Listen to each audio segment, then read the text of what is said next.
What's up guys, Ratatokes here with another Clockwork City build video. This is my PvP build for the Stamina Warden this patch, and let me just say, it's working out great. I've been mostly just doing battlegrounds with it, but if you're doing small scale open world battlegrounds, I haven't done so many duels with it, but it's working. It's really working. So without any further ado, let's get right into it with our buffed up stats here. Front bar, we're looking at 3241 weapon damage with the self buff, 32% crit, and then 16k resistances, 1600 crit resist, 1300 recovery with a potion that goes up to about 1500, 13.6k max magicka, 14.9k max health, about 21k max health with battle spirit, 37.2k max stamina, and then on the back bar we'll have a little bit more resistances. That was weird. We'll have a little bit more resistances on the back bar with our sword and board set we got going here. 20k spell resistance, 23k physical, and then as you can see we got Bloodspawn on, so that'll boost that up even more. As far as our sets go, now that I've mentioned Bloodspawn, let's take a look at these. We're running Spriggan's 5-piece on the body, all max stam enchantments, all impen. If you don't know what Spriggan's does, we got max stam, weapon damage, and 3329 physical penetration.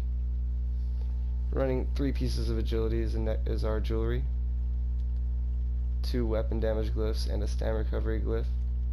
You can do 1 more recovery glyph if you want to do without the damage. I don't think you need it.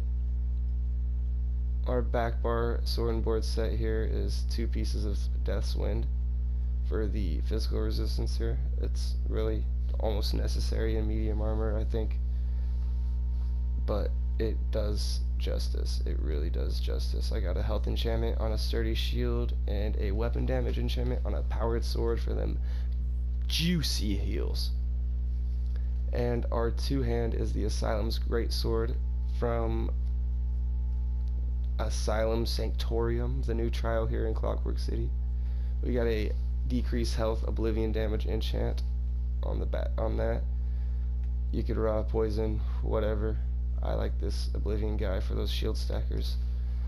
It's Nern honed here, and if you don't know, that's what it does right there. When you deal damage with a reverse slash, you generate up to 14 ultimate based on how much execute bonus damage you do. Basically, the lower health they are when you're executing them, the closer to that 14 you're gonna get. So that's the sets. About 3300 weapon damage with all that penetration from Spriggan's, and our champion points. You're hitting hard, you're smashing people. Let's take a look at the champion points here real quick. Remember, I'm not a champion point master. I don't min-max this shit, but what I got going is working. 23 into Siphoner, 16 into Warlord, 102 Mooncalf, and 23 into Tenacity, 40 into Tumbling, and 28 into Shadow Ward. 49 into Blessed, 28 into Master at Arms, 48 into Precise Strikes, 5 in Piercing, and 100 in Mighty, 12 in Resistant, 88 in Elemental Defender, 87 in Hardy, and 43 into Quick Recovery. You could probably take that down and get a little more crit resistance, if I'm honest.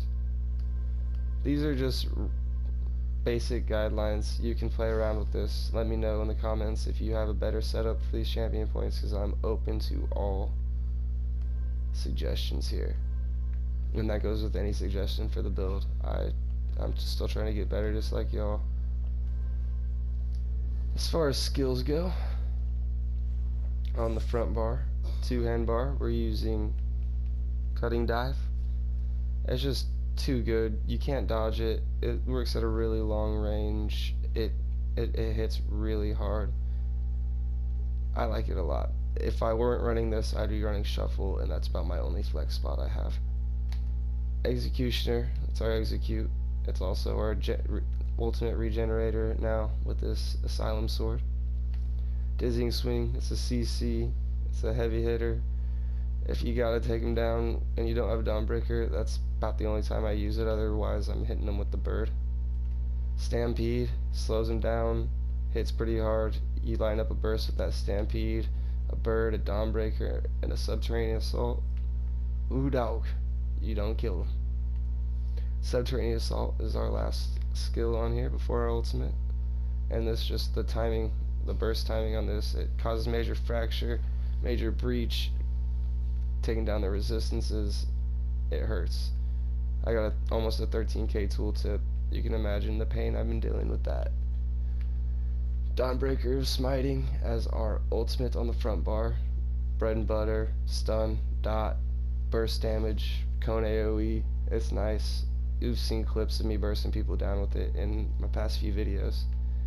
That's the build I've been running. That's the build you'll be seeing. So, back bar, bird of prey, mobility, stam recovery, damage, extra damage gives you minor berserk, 8% for 14 seconds on your damage.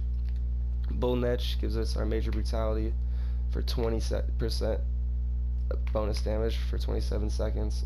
It also restores 4k stamina in 25 seconds, which is about 400 stamina recovery. If you look at it, you want to break it down.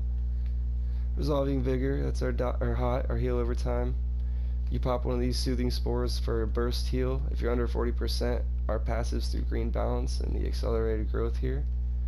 By using any Green's Balance ability, it gives you major mending for 3 seconds.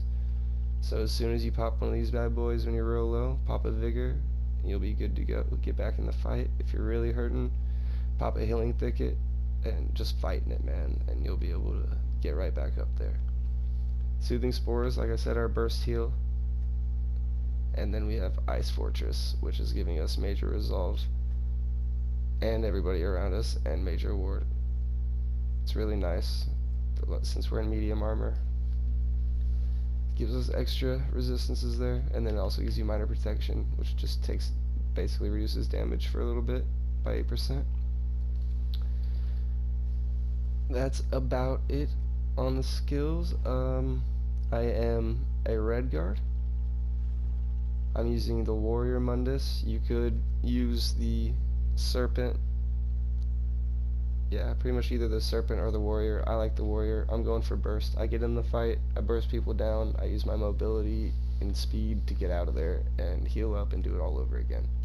That's why I'm saying this is more of a Battlegrounds build, but it really is good in open world as well. I believe that is everything. If I missed something, let me know. But thanks again for tuning in, guys. It's really awesome. If you liked it, make sure you like the video. If you haven't already, subscribe for more of this shit. Peace out.